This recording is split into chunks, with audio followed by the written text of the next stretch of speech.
இன்னைக்கு நம்மளோட டாபிக் வந்து கேட்ஸ்.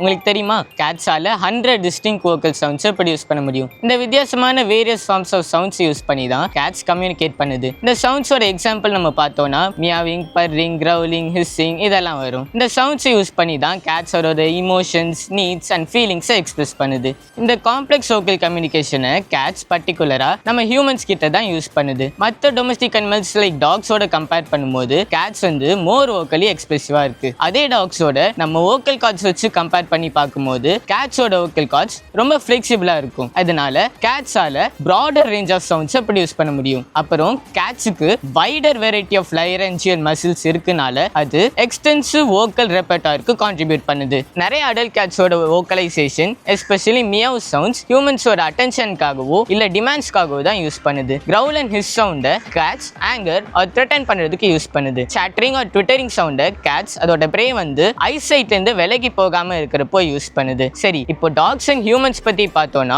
டாக்ஸால வெறும் 10 வோக்கல் சவுண்ட்ஸ் தான் ப்ரொடியூஸ் பண்ண முடியும். நம்ம ஹியூமன்ஸால இன்ஃபினிட் நம்பர் ஆஃப் டிஸ்டிங்க் சவுண்ட்ஸை ப்ரொடியூஸ் பண்ண முடியும். ஆனா லிங்குவிஸ்டிக் பர்பஸஸ் வச்சு பார்த்தோம்னா ஸ்மாலர் அமௌண்ட் தான் பண்ண முடியும். அதுவும் டிஃப்ரெண்ட் டைப்ஸ் ஆஃப் லாங்குவேஜஸ் பொறுத்து. எனிவே, இன்னைக்கு நமக்கு தெரிஞ்ச ஃபேக்ட் எனக்கு புதுசாக இருந்துச்சு. உங்களுக்கு எப்படி?